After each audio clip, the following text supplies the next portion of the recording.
understand that his career was never there. This man has always had flow, will always have flow. It does not matter what you do. Eminem did not release an album for like how many years? And yet I watch the music chart a lot. Eminem has consistently been in the top 10 streamed artists. If he drops, he no drop past 20. So what are you telling me reviving dead career? Which career die?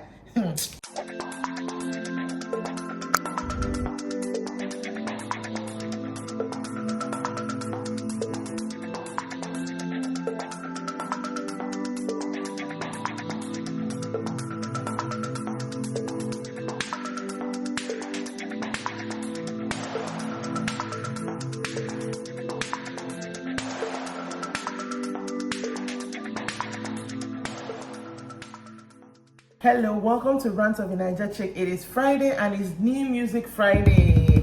So now there's this thing I do on my WhatsApp, my whatever.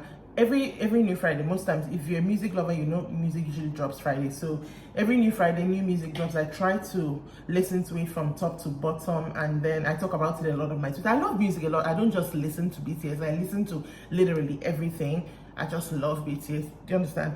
Anyways, I'm coming to you just after listening to Eminem's new album. Like, I'm still in my pajamas. I didn't even plan to make this video, but after listening to the album and I was just looking at the thread I was writing as I was listening on Twitter, I was like, you know what, I'm going to make a video about it. I'm not really going to talk in depth about it. I'm just going to talk about some of the songs and what I think about the message.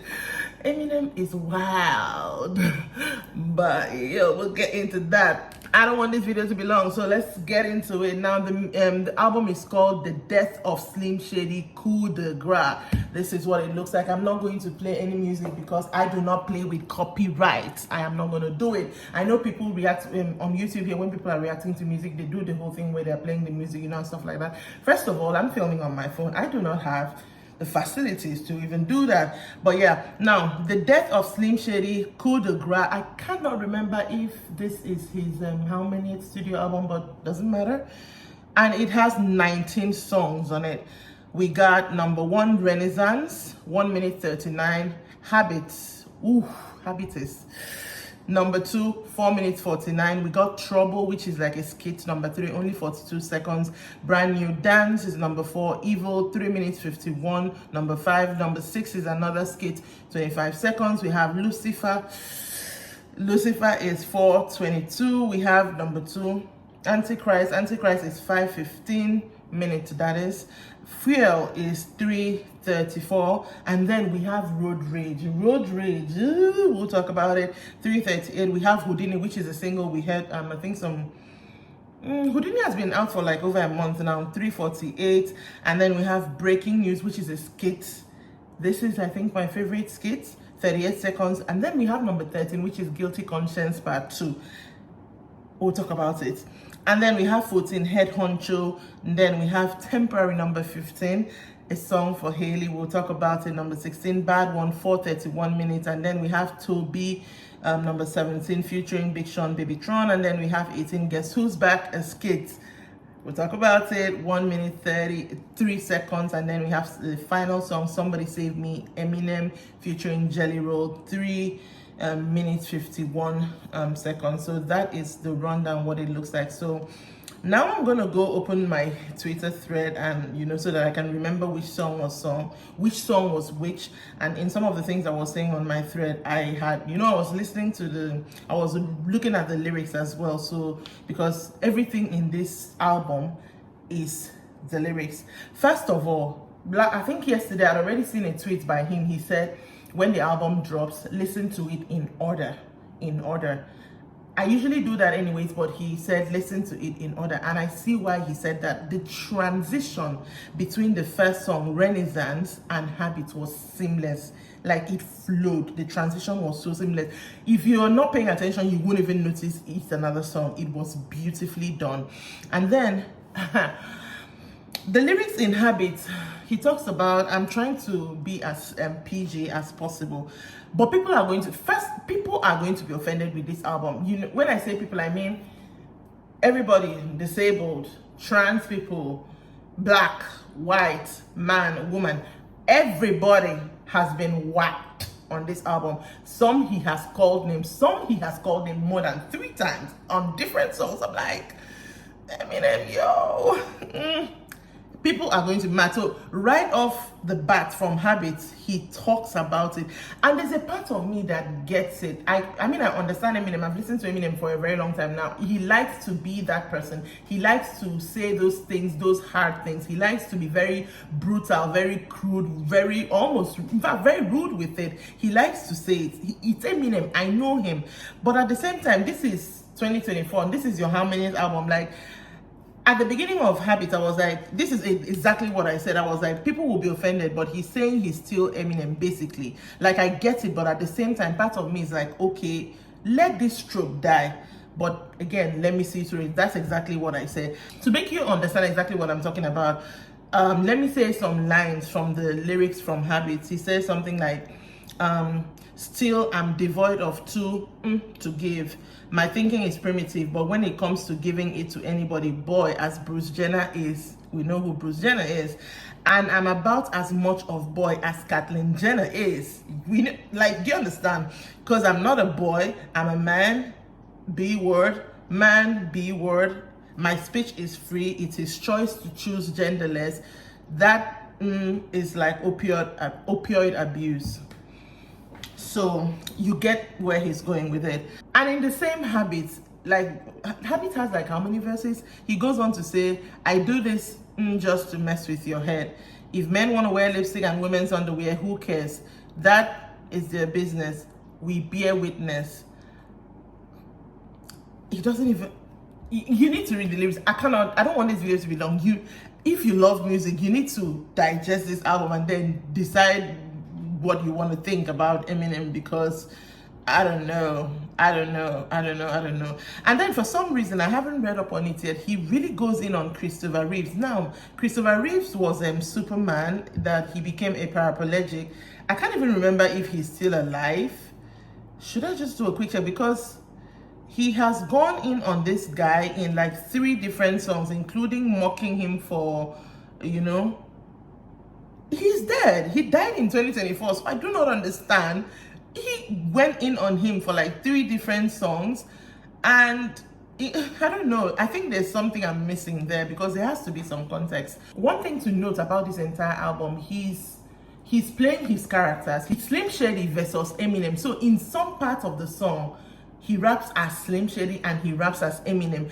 And if you're looking at if you know those characters very well, you'll be able to distinguish it even while he's rapping. But if you're looking at the characters like I was looking, especially if you're looking on Genius, they do something like this where they say Slim Shady and then Eminem. So Slim Shady is in italics and Eminem is in bold. So from an artistic point of view, personally, I do not know much about his thought process. The whole thing to me feels like he is Eminem cosplaying as Slim Shady to do this so that he can say these outrageous things.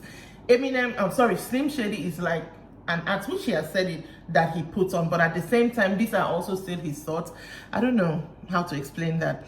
He goes in on Candace. If you follow American politics, he goes in on Candace, talk about, and Candace, so I ain't mad at her. I'm not going to throw the fact that B forgot that she was black back at her. He mentioned Candace twice in this entire album. Laugh at her like them crackers. She's backing after the crackers, being the MAGA people, being the Trump people. And it's like, what mentions White Lives Matter shirt, MAGA hat, just opened the biggest can of worms on planet Earth. And then he talks about the national anthem and says, I won't stand for it. When America had all this controversy of when their national anthem is playing, you're supposed to stand up. So he says, like the national anthem, I won't stand for that chant. Why? But I can't diss her because my plans is to get in her pants, and I'll blow my chance if I answer back to her.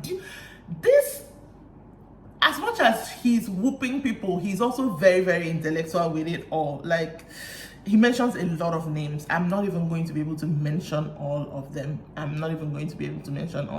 But there's one thing about Eminem that I've always felt like, there's when rappers, when they diss people or when they're name dropping or calling people out or calling situations out, talking to either trans or, with Eminem, some rappers, I can feel the fact that you are actually hitting on those people. But with Eminem, I always feel like he has no ill intent. He's just trying to say the hard things or trying to tell everybody to chill out. But in verse 3 of Lucifer, again, as Slim Shady and Eminem, they rapped the whole verse. He said, so whether you're a friend or foe, as far as bars go, that's as far as the music goes, even the effing R word know that as far as smoke with me, I don't think it will sound like, I don't think he has issues with anybody. I think he's just being obnoxious and trying to see how far he can, you know, I don't know, or trying to say the hard things that he feels people are not saying.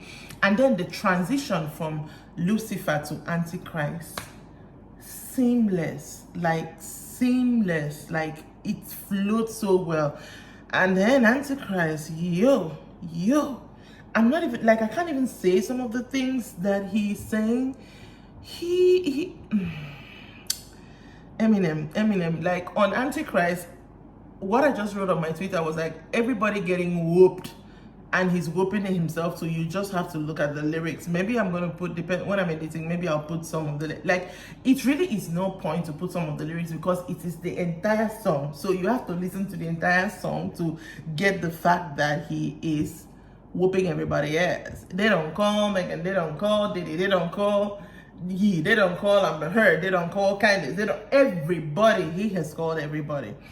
Anyways, and on Antichrist, the part I did not like though is he has someone featured on Antichrist called Brisa. I do not know this man, but on the final verse in Antichrist, he says something about Megan. I'm like, again, even before he said something about Megan and the shooting, Eminem had said it earlier on, not in this particular song, but earlier on in the album. And I'm like, the way Brisa said it though, in the line he said, I didn't really like it. His flow, I didn't like his flow, and I didn't like it. His own felt more mocking than Eminem's, if that makes sense. So I'm like, at this point, by this point, I was like, you know what, Eminem, you've mentioned Meg once in this album. You mentioned Meg in Houdini, the single. Move on. Let's leave Megan alone right now. And then we go to Road Rage. Now, Road Rage was definitely a choice. I am not even going to attempt to share the lyrics of this song. Like, Road Rage was definitely a choice. I'm like, what I said about Road Rage on my Twitter was like, well, Road Rage was definitely a choice. They are not going to like this one. My nosy ass is going to be seated with popcorn to see how America responds to this album as a whole. He's saying things that some people think, but are too with the times to voice. After Road Rage, we have Houdini, which is the single we already knew. And again, he was still, in fact, Houdini, when Houdini came out and people were offended, and I was like, I don't see why you're offended. This is Eminem. Houdini is tame compared to the rest of the album now. And then after that, we have another skit, Breaking News. Now, this what they're saying in Breaking News, the skit, I'm like, this man knows what he is doing. You just have to interpret it the way you want, right?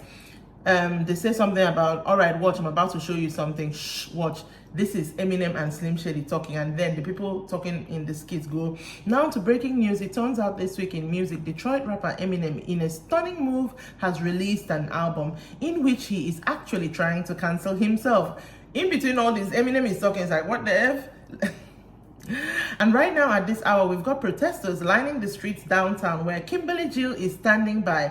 KG, hi Devin, we're outside Eminem's mom's spaghetti. And it's so funny in this skit. Like I said, this is my favorite skit. All in the middle of this, when they're like, hi Devin, we're outside Eminem's mom's spaghetti.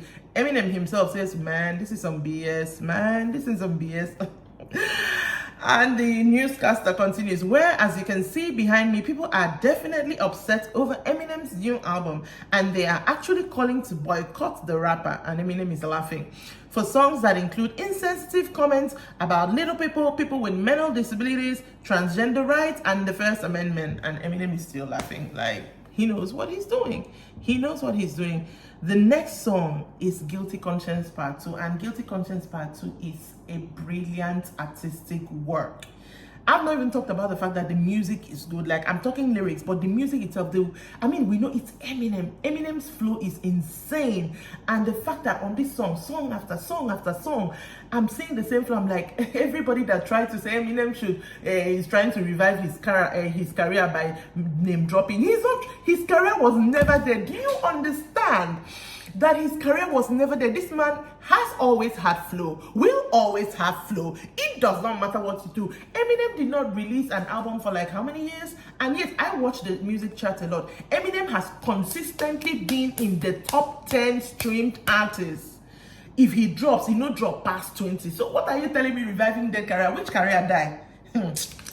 Anyways, Guilty Conscience Part 2 is the entire song is between him and Slim Shady. In this time, like they'll sing 2 lines. This one, it's wild. It really got me thinking. I'm just going to read what I said on Twitter. This whole thing, that's the whole Guilty Conscience Part 2, is between him and Slim Shady. And this is interesting to me because on some level, I get why he makes that distinction that's between himself. No, not distinction, is it? I get why he distinguishes between himself as Eminem and as Slim Shady.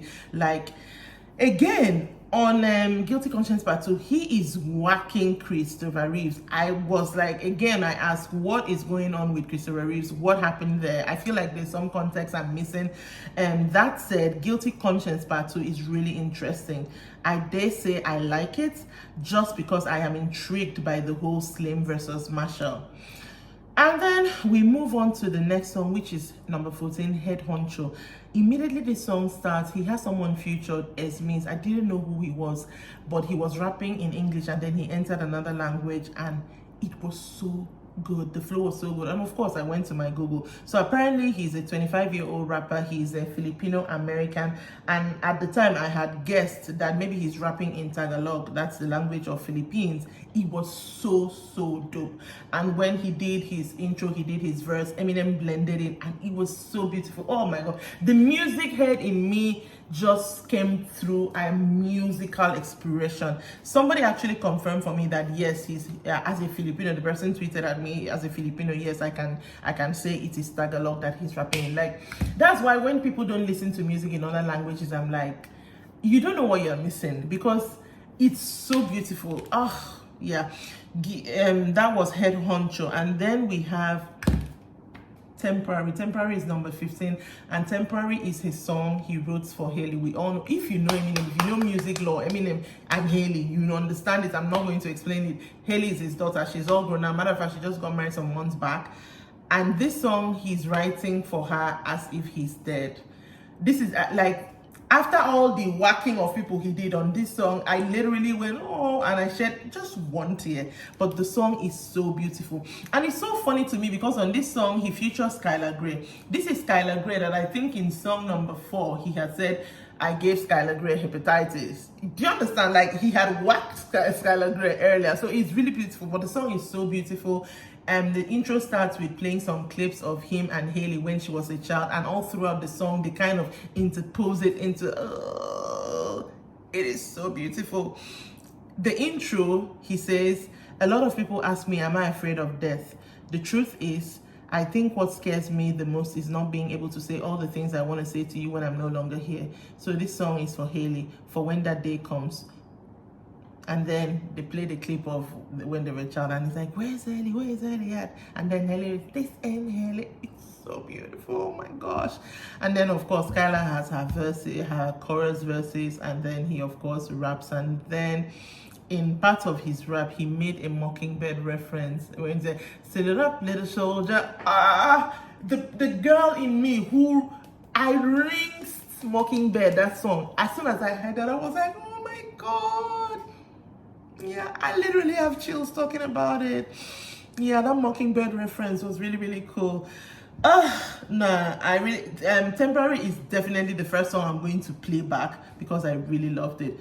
Immediately after Temporary, number 16, Bad One. My guy went back to whooping people. But in this particular one, the people who whooped on Bad One, they deserve it again. He mentioned Candice, they deserved it. So I'm not mentioned they deserved it. Moving on from that, then we have the next song, Toby. Now, Toby is musically beautiful. Toby features Baby Tron and Big Sean. I know Big Sean. I don't really listen to Big Sean, but I did not know he is that good. At least he's very good on this song. His verse is clean. I love his verse. Babytron also, I liked Babytron's verse. I don't know Babytron also. I liked his verse. I didn't love it. And then Eminem started, and I was like, you know how you listen to music and you're going, you know your face is bad, but because the music is good, I'm like, this is music. Again, Toby, I'm definitely going to play again after this. And then after Toby, I have to read the lyrics to this one for you. After Toby is another skit, and this skit is him acting in another of his could I say alter egos. You know, like Slim Shady is an alter ego, Ken Kaniv is also an alter ego. And the thing this man is saying, Eminem is funny, and the man is wild. He's like, can I even say this? He's like, and he's putting on a voice. I mean, obviously, as Ken Kaniv is like, I've been waiting for a long time for this S word, S-H-I-T. Long time no see. Thought you got rid of my ass, huh? Have a bag of, and then he's singing it, have a bag of, and in this particular lines, he's actually mocking his flow on Houdini when he says the line, have a bag of Viagra, I ain't gonna reach around and grab you, bro. Sometimes I wonder if my home is gay, where do you go? Like, he's mocking himself. I love the skits. That's two skits that I really love. And then the final song, Somebody Save Me. Somebody Save Me is for, he talks about his addiction, talks about how his addiction did not allow him to be close to people he loved, but it's really talks about his daughter, his other daughter, Eleni. I think Eleni is his adopted daughter, but his daughter nonetheless. Again, he plays clips of him and Elenia when, you know, she was a child, and again, another song that talked at my heart. By the way, he features Jelly Roll on this, and you know his voice. If you know his voice, it sends you to that big place. His voice is very good on this. And then, of course, the lyrics are really not, you know, it's just talking about what he missed when he was busy being, you know, a drug addict. Overall, as a music head, I love this album because it is beautiful. But as someone who is in the big year 2024, people are going to have a problem with everything he says in this album. And it's not my place to remind anybody anything, because I'm not even, they are not even my target audience. But I think people should just remember that this is Eminem. Eminem has always been like this. Eminem has always been like this. Eminem, and even all throughout the album, he says it. He's saying some things, but at the same time, he's low-key baiting people. So I want to say people shouldn't rise to the bait, but I know that once I enter to it after this, people have already started rising to the bait, because it talks about a lot of things that, you know, is to people don't want to mention these days because we want to be politically correct. But anyways, that is it. This video has already gone longer than I wanted it to go, and like I said, I'm still in my pajamas. Let me go back and continue enjoying the album. I'm only going to probably play like 4 songs that I really want to like play. The whole entire album is like, you actually have to listen to it in order to really get it. So I'm not going to do that all over again. The songs I'll probably replay after now would be Somebody Save Me, Temporary, Guilty Conscience Part 2, and Toby. But yeah, that's it from me. Let me know in the comments if you want me to talk more about music. The truth is, even if you don't want me to, I'll still talk about it because I enjoy talking about it. But yeah, this has been New Music Friday, and I will see you some other time. Bye.